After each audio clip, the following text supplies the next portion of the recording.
Christopher. Let's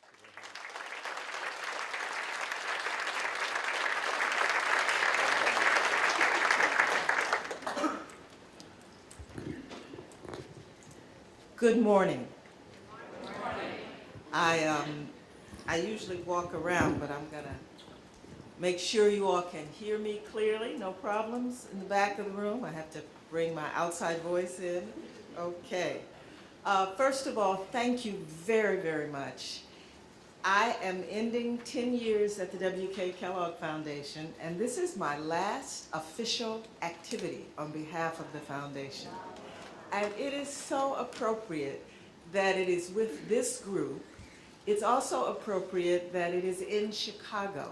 Some of you know that my license as a health practitioner is an Illinois license. I spent decades here treating people in communities. This is where I started my work. This is where I learned about holistic health and well-being.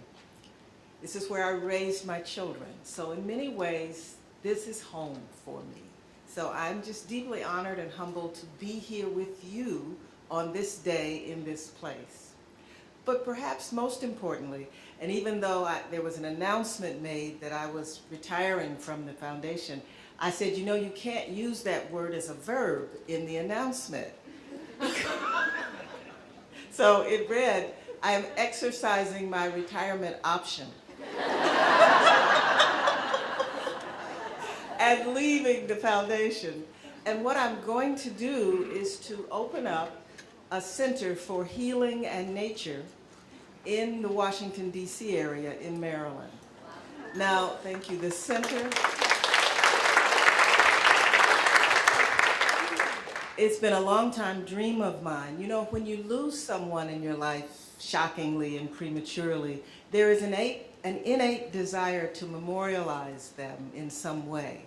And so I've always held this dream that I would create a center in honor of the memory of my firstborn who died in infancy.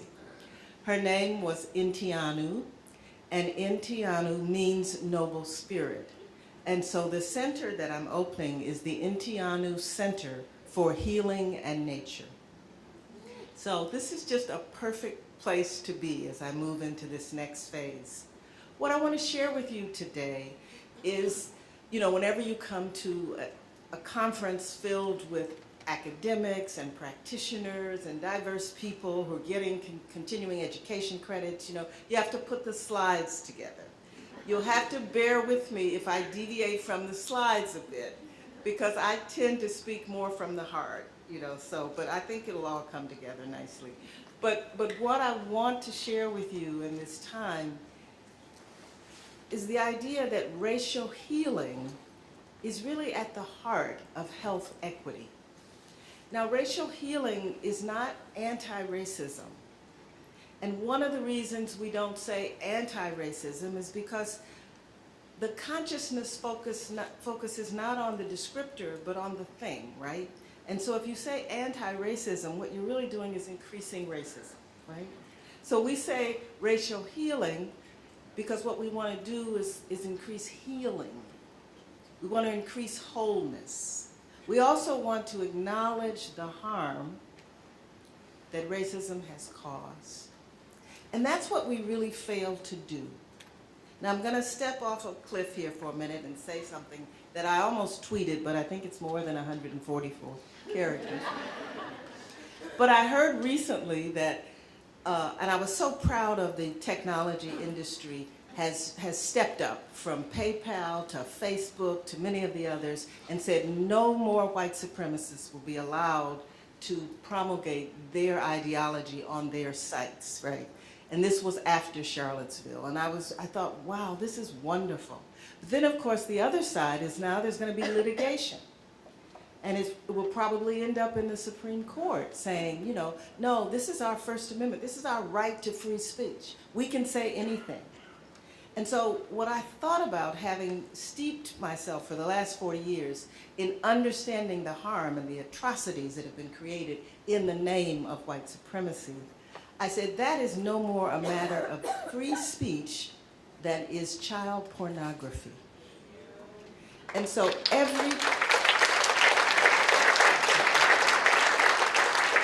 So as you hear this debate wind up, I ask you to ground yourself in the reality of the harm and the atrocities that have been created in the name of this absurd ideology. Now, we didn't practice me moving my slides forward, so I'm going to take a chance. How's that? Okay. So in the introduction, you mentioned that I was the architect of the Truth, Racial Healing, and Transformation effort. I want to talk briefly about that because in doing so, I'm extending an invitation to each and every one of you to become engaged at some level in this work. Our country has never had a truth and reconciliation effort at scale. So after all the atrocities, the killings at the church, and so many things that have become so visible, we asked ourselves, is this country ready for a truth and reconciliation experience that is unique to America? And we examined all of the 44 that have happened in the world, and we concluded that we could in fact create something here in America, but it couldn't be about reconciliation. It had to be about transformation. Now, why do we say that? Because if you think of the word reconcile, it connotes coming back together, right? America was never together. It was conceived and built on the false ideology of a hierarchy of human value. It's built into our legal system. It's built into our Constitution. It's the foundational framework of our economy. And so when we talk about transformation, we talk about being honest about that past and being willing to take the steps that will transform it. Now you might be saying, what has that got to do with me as a physician, or me as a nurse, or me as a doctor? Everything, particularly the populations you care about. Because the cumulative effect of exposure to a structure of racial hierarchy shows up in our bodies. In all these various diseases, be they the latest epidemic of non-communicable diseases or even infectious diseases, in some ways we are looking at the consequences of wear and tear, the allostatic load on the bodies of people who are then denied access to health care to help manage and alleviate the conditions. So it's a comprehensive effort, national and community-based. It's a way of bringing people together to finally make the decision. I'm a Star Trek fan. Do we have any Star Trek fans in the room? Yeah. To finally make the decision to jettison the false ideology of a hierarchy of human value. Imagine going to school to be prepared for your profession and having embedded in your curriculum the understanding that this country was conceived based on a false ideology of a hierarchy of human value. Having it run through your textbooks that you are dealing with the consequences of that ideology. And then imagine that your children and your grandchildren will look back and see that in their history textbooks as part of the past, not the present. And so that's kind of the process we're moving forward here. So we have over 176 organizational partners, and not your usual suspects. We have chambers of commerce. We have American Library Association. We have the Association of Colleges and Universities. We're really doing this. We're not making a lot of noise about it. It's really about the doing. It's about the action. But what is the strength of America are its associations and its organizations like this one. And so we knew that we needed to tap them to come together and be part of a larger whole. One of our partners just announced last week, this is the American Association of Colleges and Universities. They just announced the first 10 universities that will be establishing truth and reconciliation, truth and racial healing and transformation centers in their universities. And we're very excited about that because that's the future. The young people that are being trained today will carry this work forward into their communities. Their goal is to have one in every university. They have over 1,400 members, and we funded the initial 30 but they are reaching out for other funders. We have the American Library Association as a partner, and libraries can be an extremely important partner, both for the information that they can aggregate and disaggregate and communicate, but also the spaces that they hold, the actual physical spaces where activities can occur. Now, I want to talk about the framework very quickly because I'm hoping that you will be very creative and think about how your work can intersect with the framework. The framework for the TRHT, we had to design something unique to America.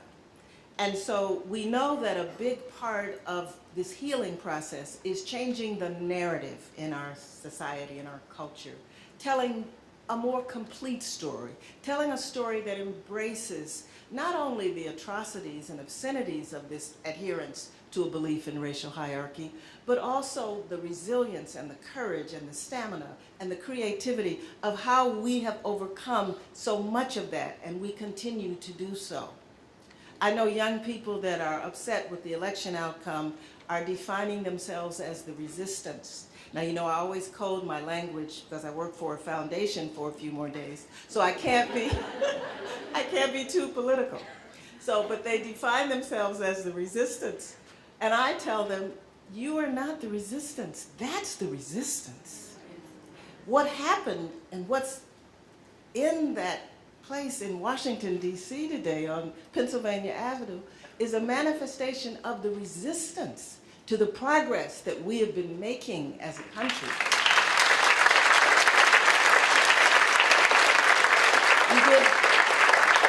You give too much power when you limit your definition of yourself to the resistance. You are part of the whole. So, narrative change. This is based on emerging and really, I think, very salient neuroscience that our brains are wired to hold on to stories. Now, when I came in last night from New Orleans, some friends that I hadn't seen in over 2 decades greeted me.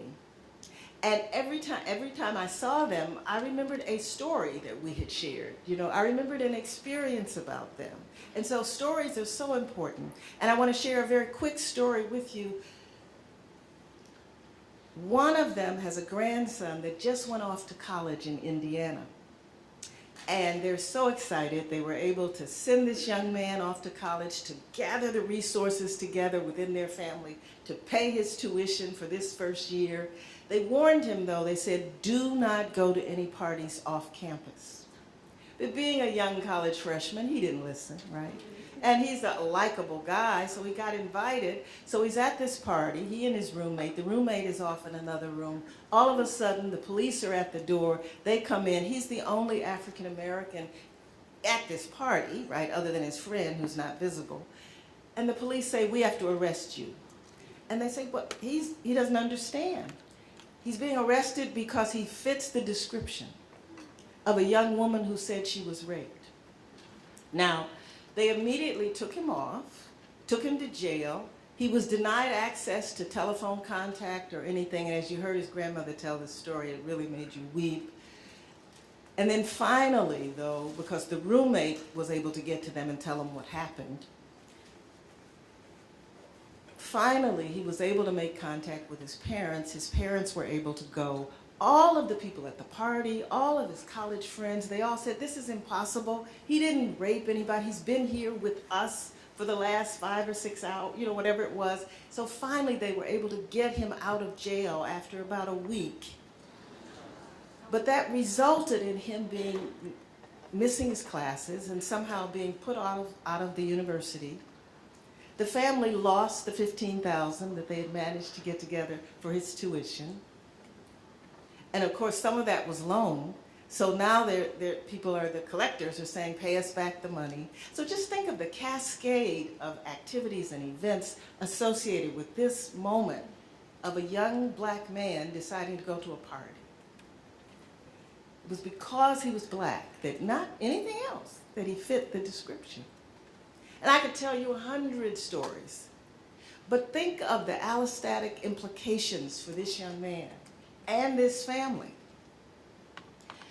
So narrative is an important part of this framework, We have engaged, and we're very happy. We have Hollywood producers, and we have journalists, and we have lots of folks working on how do we change America's narrative to truly reflect who we are.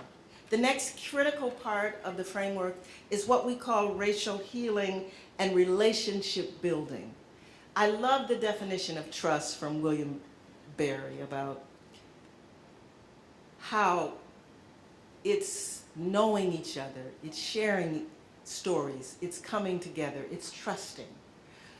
We don't do that very well in America today beyond our initial circles. And so one of the methodologies that we've developed are very structured activities that bring diverse people together intentionally to help create opportunities for building trust. I said William, I meant Wendell Berry. So we can build relationships, and this is a very important part of the work. The work focuses on our collective humanity, not just on our differences, and it is a broad-based approach that embraces Native American, Asian American, Pacific Islander, African American, whites, because the focus is on our humanity, which is the counter to the lie of a hierarchy of human value. That's why we work so broadly, and we don't say inclusive, we say expansive. We do that because inclusive reflects the hierarchy. It's mine, so I'm going to include you, you know.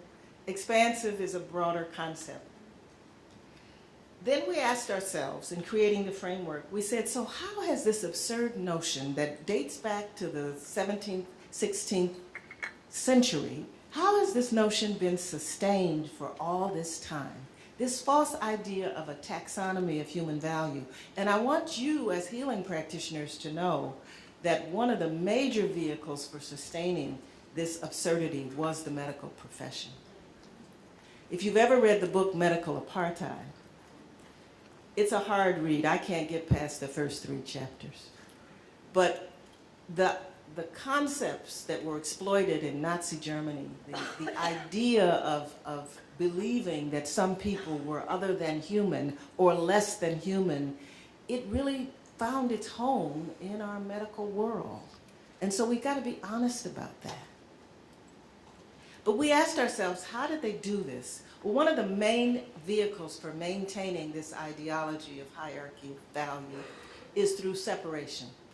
One form of separation is, of course, residential segregation, and you can't see that more clearly anywhere else than in Chicago, I think. It is pretty evident, the legacy of residential segregation. But it's also colonization and reservations. Even prisons are a form of separation, all the way to the extreme of solitary confinement. So separation is a modality, if you will, of maintaining a belief in hierarchy. The other critical component is our law, our legal systems. Every aspect of law, we get exposure to the absurd things that happen in the criminal justice system, but it's in civil law as well. It's in the Constitution. Illinois alone at one time had over 400 sundown towns. How many of you know about sundown towns? Sundown towns basically had, by statute, that no people of color could be in those towns after the sun went down. In fact, there's a town in Illinois called Anna. Anna means ain't no ends allowed. But the present day consequences of that, there are many, but one that is seldom understood is that most of the prisons in this country today are in sundown towns. They're located in towns with that legacy. So you have these disproportionate numbers of men and women of color in towns that have a legacy of racial hatred. The principal employer in these towns are these prisons. Now, what is that creating in the consciousness of our society? And then the final piece of the framework is the economy. Understanding the implications of racism within the economy. Now, that goes to immigration policy and wage policy. It runs throughout. What we did was bring representatives of these 170 plus organizations together over a 7-month period, and they have created a set of recommendations for action And you can download that report off our website. Their process, which is easily replicable, they actually did what our country had yet to do before that, was to really take an appreciative approach and ask, what will America be like when this belief in a hierarchy of human value has been jettisoned, when it's gone? And their vision statements are quite powerful. And they asked, where are we now and how did we get here, given what we see as the ideal vision, the place to go? What are the key leverage points for transforming this area, whether it was the law or the narrative change or the segregation? And they came up with things like, suppose every physician, or for that matter, every lawyer, had to demonstrate competency in this area when they took their board exams, right? Now that's a leverage point, because if they have to demonstrate competency, they have to learn it. And so that takes us back. There are all sorts of points of leverage that they identified that would be key to making the systemic structural changes. Then they had to broaden their own circle and say, who has the authority to make sure these changes happen? And then finally, they set up on their action plans and their strategies. This is a copy of their report. As I said, you can download it. Then we have an implementation guide, because as of June, we funded 14 cities across America to begin replicating this work in their cities. Chicago is one of them, and we're very proud of the work in Chicago. But you can also download the implementation guide as well. I say in this talk today that I think this work that I've described, this work of overcoming racism, is really at the heart of dealing with health inequities. We no longer call them health disparities, because we're trying to connect cause to effect, and they are a consequence of the inequities in our society. But you and I know that it's really clear that the pyramid of what affects health is dominated not by medical interventions, but by the socioeconomic conditions in which people live. And the mechanisms by which these conditions sort of get under the skin and create this reality that we struggle with. Of course, we talk about the attainment, the SES, and the socioeconomic factors. We understand about segregation, discrimination, internalized racism. But ultimately, in my experience, when I look at, so how do you succeed in spite of these odds? How do you overcome this legacy? It boils down to being able to take care of yourself, your body, your health, the health of your children, being able to mitigate the exposures, and to bring a state of well-being into your experience and try to maintain it. And this is the realm of integrated medicine. This is what you do. I was reading a book, The Wisdom of the Body, recently, The Wisdom of Your Body, and the author said that relaxation is a life necessity, just like food, air, and water. Now think about that. Relaxation, deep, muscular, psychological, cognitive, emotional relaxation is a life necessity. Now, you can take that superficially, or you can delve down to a cellular level and recognize how important it is that the parasympathetic nervous system, that the relaxation response is really created and maintained, and that people have the skills to do that in their lives. Because when they don't, they're triggering this cascade that leads to chronic inflammation and wear and tear on the body. Now, we have so many modalities for doing that, from massage to Reiki, to acupuncture, to nutritional interventions, to walking and fitness and exercises, to yoga. But what we have missed in our integrative framing is sort of a centralizing concept that brings it all together, that adds tremendous weight to the importance of what we do.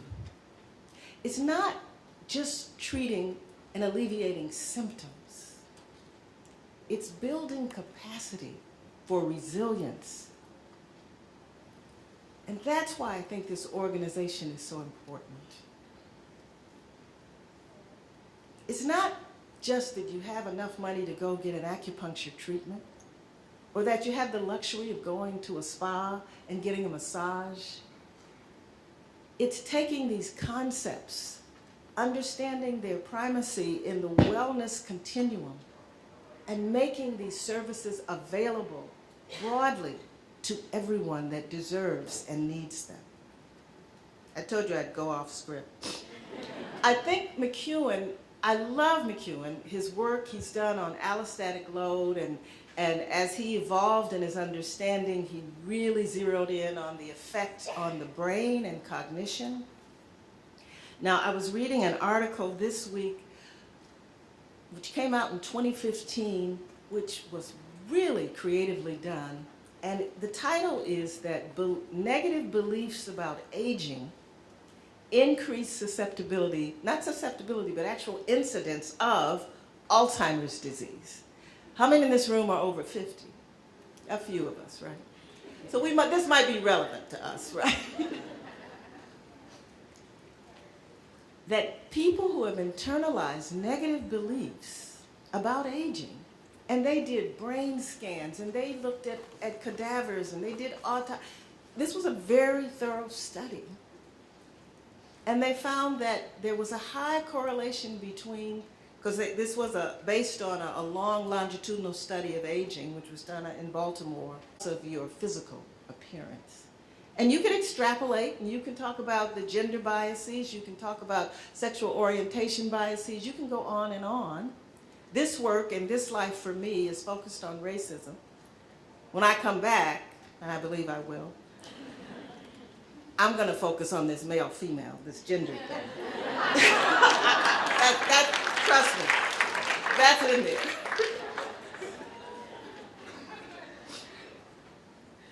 But I love the definition of integrative medicine, and the focus is on access to all things that we know. The conundrum has been on the evidence, what the evidence shows, and I'm going to challenge you. Here again, I'm stepping off script a little bit. We're so busy doing double-blind, control, placebo, etc. studies to find the evidence for the efficacy of a pharmaceutical intervention. I would challenge you to create a body of knowledge, a body of evidence on the innate self-healing capacity of the human body and how we support that, right? The challenge we face, I believe, with our current medical paradigm, and your incoming president talked about changing the paradigm, the challenge we face is that it is pathology focused. And as long as we are focused on pathology, we minimize the significance. We don't have any awe or respect or appreciation for the innate healing capacities that exist within the human body. Most conditions,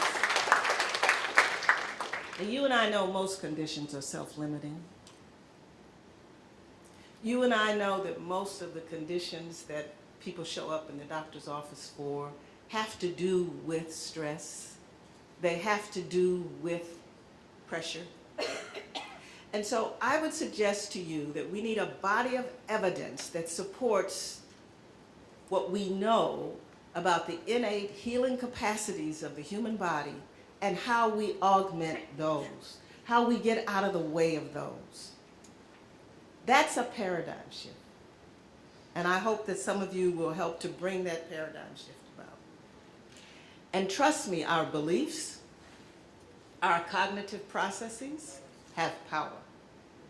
The study on aging and Alzheimer's showed that. There are many, many other studies that show that. but our beliefs about the human body have power. If I do a word association and I say heart, the average American is not going to say something wonderful about this amazing organ. If I say heart, the first thing that's going to come to their mind is attack, right? Or disease. If I say prostate, you know what's going to come to mind, okay? So it's not just our beliefs about each other and our cognitive processes about categories.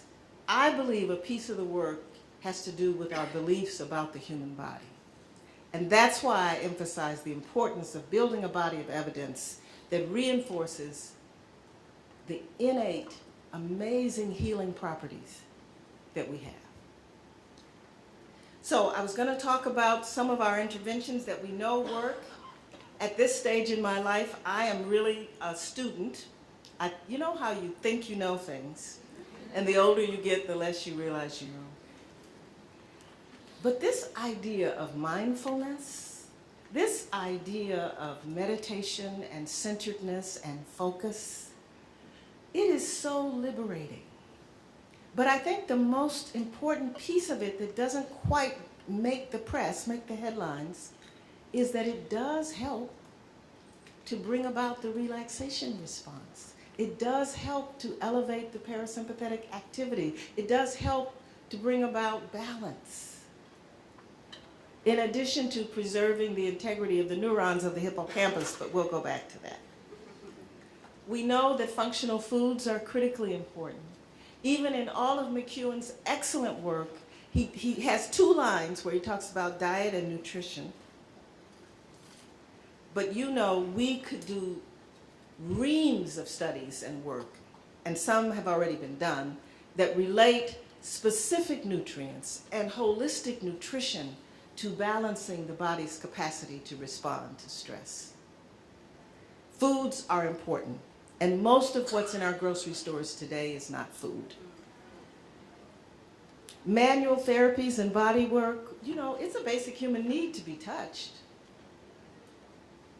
Just fundamental. Just like relaxation, just like food, air, and water, being touched is a basic human need. And there's so many forms of body work and manual therapy.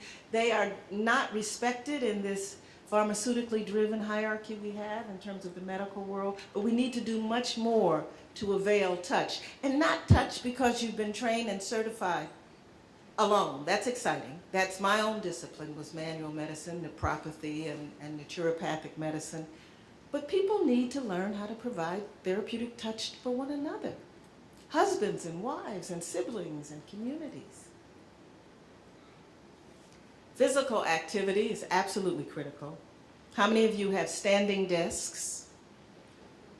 Aha, not enough. We sit too much. We have to create more opportunities for activity. And it's not just running marathons, you know, and walking for miles. Just resisting gravity by standing up helps to enhance circulation. And then, of course, education is key. Understanding what wellness is about and not living in a paradigm that's driven by pathology, but one that is immersed in a deep appreciation for what well-being actually means. I think I may be running out of time. The last time I spoke with you, I talked about lead. How am I doing, Jeffrey, on time? Oh, right. Well, we're going to get into some questions and answers, so I'm not going to talk to you this whole time. But you may recall when the Flint situation emerged, and it drew our attention to the level of lead toxicity that we're exposed to in our water systems all over the country. This slide talks about how the lead is not on the surface, that it's embedded in the infrastructure. And for me, this is kind of a metaphor for racism in our society. You know, it's embedded in the infrastructure. And so we need to keep that in mind when we're trying to shift the vulnerabilities that communities face. We did some of this work at the Kellogg Foundation, and we started this long before the Flint, Michigan crisis emerged. I do meditate, and I do feel a sense of connection to my own intuition. And sometimes my intuitions are strong enough that I don't have a choice. I have to go with them. And so it was about 3 years ahead of the Flint crisis emerging that I got this nagging insistence from an intuitive level that we had to deal with lead in drinking water for children. And we did. The same is the basis of the Truth, Racial Healing, and Transformation effort. This started, it came to me through meditation and prayer before the 2016 election season.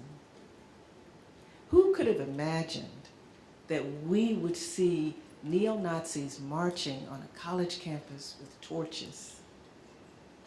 I couldn't have imagined it. But sometimes, and this is why I really encourage each of you, if you're in the healing professions, to develop a mindfulness practice, to develop a form of meditation and being centered, because intuition is important, and you can connect to it more deeply from that place. The life course perspective has emerged as a dominant focus. Now we managed to go from fringe to maternal and child health, embracing it, and it connects very beautifully with the social determinants of health framework and with the idea of the consequences of racism being through the life course. I mean, the likelihood of vulnerability during pregnancy and giving birth, those conditions are set up long before the woman becomes pregnant. And so I'm very excited about taking a life course perspective. If I were doing a Venn diagram, it connects to the social determinants framework, and it says that we have to change our society. We can't just keep treating symptoms. And we have to make a life course a much more healthy life course. And in America, we'll only do that if we're willing to invest in those social systems and structures that make for a quality of life. Quality of life should not be dependent upon your education and income alone. We should really be thinking about how do we create communities that foster a better quality of life.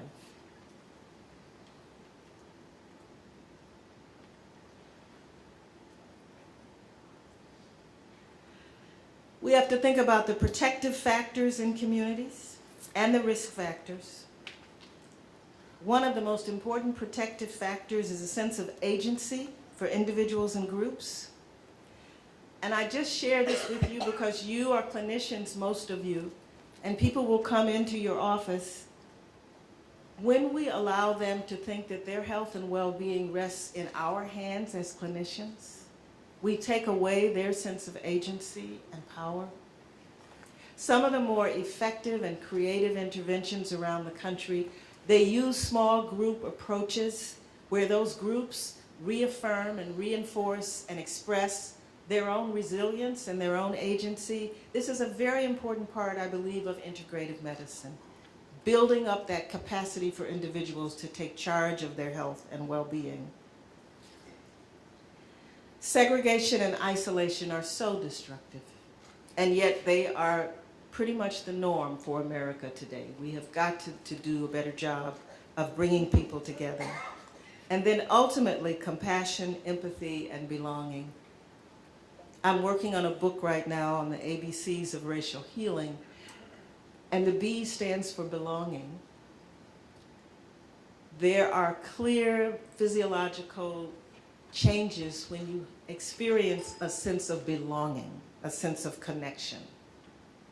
When you asked about intention, my intention was I want to feel a deeper sense of belonging and connection to this community as I move forward in the next phase of my career. So because I'm leaving one place where I belonged, which was the Kellogg Foundation, and although I have an intimate relationship with the forest and the trees and nature, where the center is, doesn't give you quite what people do. So I'm hoping to build a stronger sense of belonging with this community. But These are the things that help to foster health and well-being. This PowerPoint was put together before the recent incidents in this country. We had done an analysis of the polling data, and one of the reasons we felt it was time for a TRHT was because for the first time in American history, there really was a growing consensus that we have to do something about racism. And the responses to the absurdity in Charlottesville have been so heartening. I mean, when the corporate executives left that committee for the president because of his response, that was pretty powerful. When the Joint Chiefs of Staff came together and would not support that response. When the technology industry stood up. I mean, this is a rare moment in America. And it's a moment that we have to seize by being organized and being focused and being determined. We can't miss this moment, this opportunity. And that's the thing about social change. You know, you have to be ready when the moment presents itself. And the only way you're ready when the moment presents itself is because you've been organizing for decades before it happened. And so this is a moment for us to shift America's paradigm to where we actually do embrace the equal humanity of all. Seizing that moment means every single one of us has to step into that space. I'll share a quick story with you. How many of you are C-SPAN watchers? Not a few. You may have seen this moment on C-SPAN where there was a Sunday morning, you know, policy walk kind of thing, and a guy called in and he said, hello, maybe one of your guests can help me. I'm prejudiced. I'm from North Carolina and I'm prejudiced. My name is Gary. Any of you remember seeing that? At any rate, the guest on the show was a young African-American woman, and she guarded herself because she didn't know what was getting ready to come through that phone, you know. But he described his racism as something, he described it as fear-based. He said he'd learned it. He went on to talk about the things he sees on television and how he feels sorry for those black people, but he's afraid of them. And he went on and on and on, you know. And so the young woman responded in an uncharacteristic way, and she thanked him for his courage and his honesty. And then she went on to make very sincere recommendations for how he might change, right? And within a week, that little snippet on C-SPAN had gone viral, and it had gotten over 12 million views.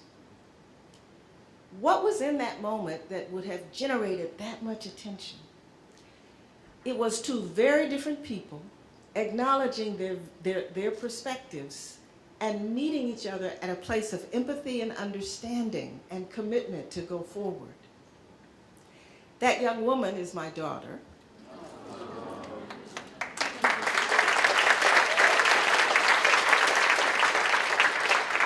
Her name is Heather McGee, and she runs a think tank in New York. She's an attorney. But she and her husband actually followed through, and they met with this guy from North Carolina, this Gary, and they've become friends, and he really has changed. And he followed her suggestions, and he went to the bookstore, and he bought all these books on black history and racism, and he even bought Cornell West. I thought, that's a deep dive, you know. He goes to the checkout counter and he says, he has this pile of books, and he tells the clerk, he says, look, I'm overcoming prejudice. I'm becoming a better person. So, and then one of the things he does, which I think is quite creative, you know, he might be going to the VA or to the hospital or somewhere, and he'll see someone that he would normally be afraid of, or he would normally hesitate, because this person is different from him, right? And then he will force himself to make eye contact with that person and say, good morning, or traffic was really bad this morning, you know, and that person will respond in a way that is engaging and positive, and he keeps a little notebook about how his own prejudice are being, you know, refuted by this ability to step out of his comfort zone. And that is the work. We have to do it at an individual level, we have to do it at a group level, but most importantly, right now, we have to, kind of vote with our feet. And just like those gentlemen left that cabinet or that commission of the presidents, we have to say no to so many things that are going on in this country, and we have to make it clear. We have to not buy the products that are sponsoring shows that are not giving us the right messages. We have to really become determined to say to America, we are better than this. Okay. I wonder if this, I'm going to ask the tech people, can we bring up this video? It'd be really good if we could. Okay, this is from the summit we had that really propelled the TRHT. Are we gonna hear the sound? If you do.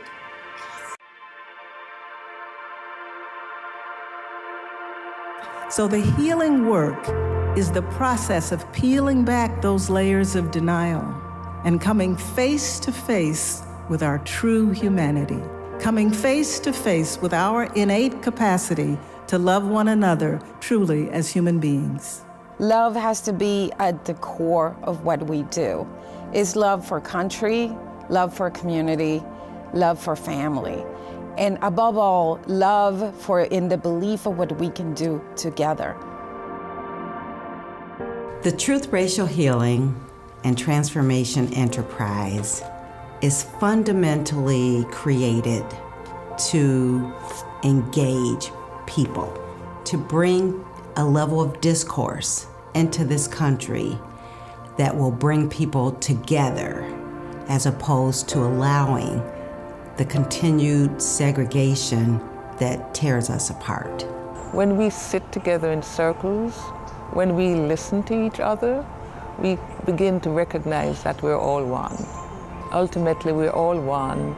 We're all on this planet trying to find our way, trying to understand how to be present, how to be alive, how to be the best people that we can.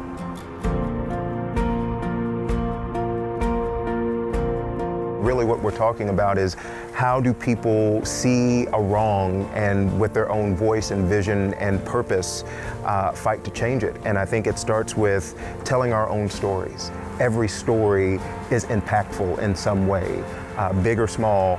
We need all of those to really get to where we all aspire to be. A component of love is understanding. In order to understand, you need to listen. And active listening is the best route. Love is critical not only to art, love is critical to revolution. You know, Che Guevara once said, at the risk of sounding ridiculous, you can have no revolution without love. Love is where all revolutions begin.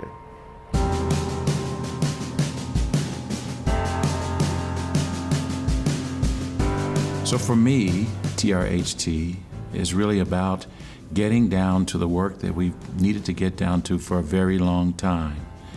But not just doing it from one sector or with one voice or one group of people, but a conversation about truth, and a conversation that leads to accountability, and a conversation that leads to healing, so that we might finally have both racial justice and racial equity in this country. The best way to engage in the transformative power of racial healing is to ensure that we put ourselves not only in the shoes of another, but as Anna DeVere Smith enjoins us to do, to put ourselves in the words of others different from ourselves. Truth is very important in the line of work of racial healing and racial equity. How do we right the wrongs in our systems, in our society? How do we heal from these wrongs if we don't face them as facts? How do you achieve solutions if you don't know what the problem is, if you don't recognize that there is a problem? You are the ones who care.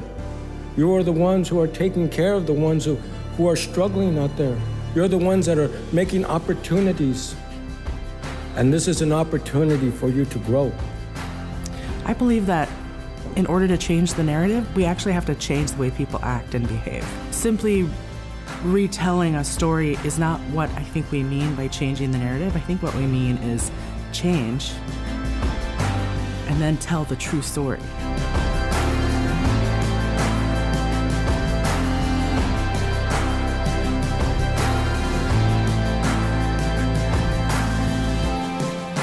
Narrative change is something that's so important in the way in which the work not only shows up, but how it's understood.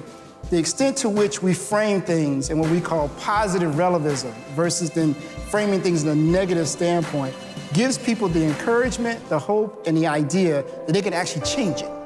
You know, history is not just constructed by those who have the capacity to write great books and great treaties and great letters, but history is constructed every day by everyday people saying in their own voice with authenticity, this is who I am.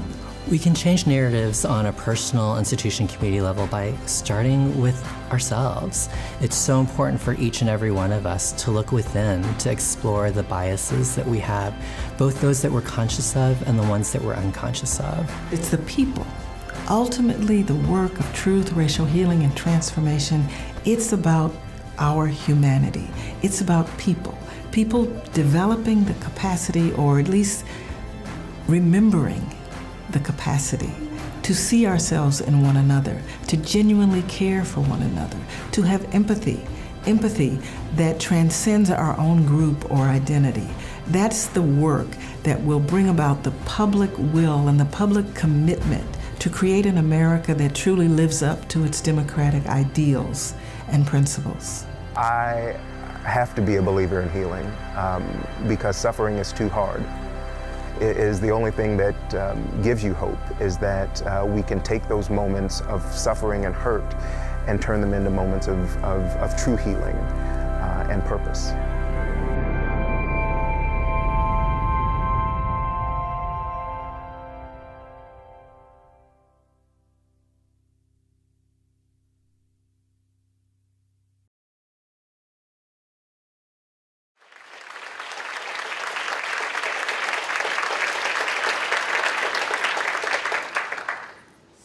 So as I said, there are 14 cities. The W.K. Kellogg Foundation gave about $25 million about a month ago to help these cities get their local coalitions going. But what is the most exciting thing about that is there are 50 other foundations that have partnered with us within these cities. In each of these places, a local community foundation is a key partner, and several other foundations. When history tells the story of America having overcome racism, you see I'm very optimistic. It will talk about TRCs that were created all over the world, but this will be the only one that was a philanthropically driven endeavor. And that's important. Some of you here may represent foundations, you may know foundations. You can step up and get involved. All the resources are available for free. But you know, sometimes the gatherings and the meetings and those sorts of things need to be supported, and any local foundation or group can certainly do that. And we know, you know, I think it's a mistake to define anything by what it isn't.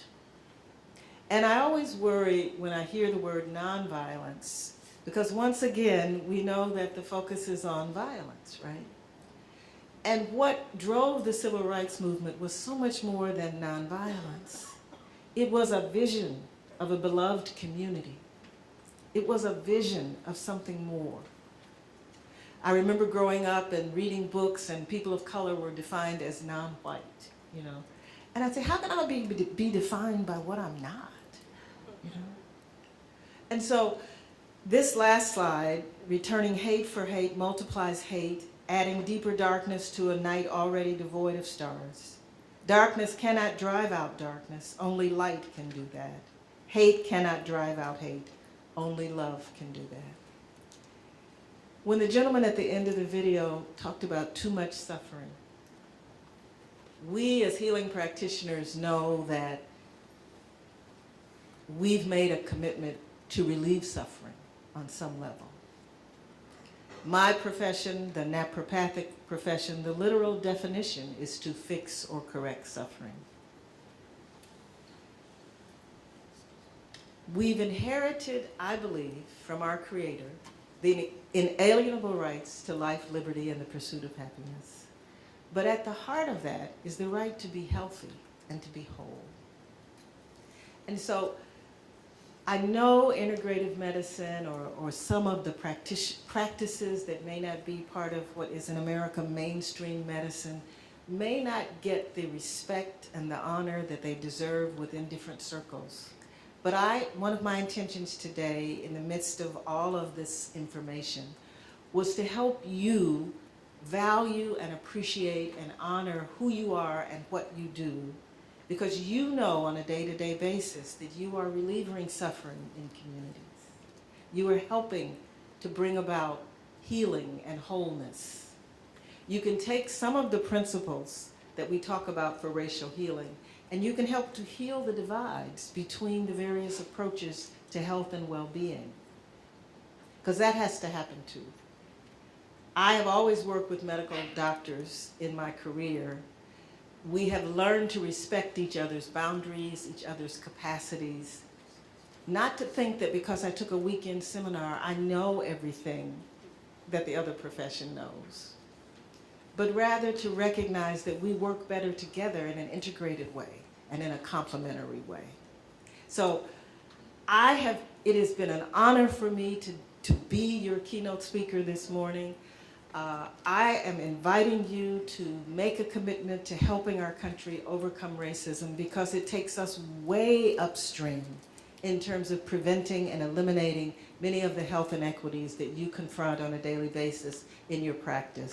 But I'm also inviting you to do so from a place that is heart-driven, that acknowledges and appreciates and respects and has a degree of awe and reverence for the humanity in each and every one of us.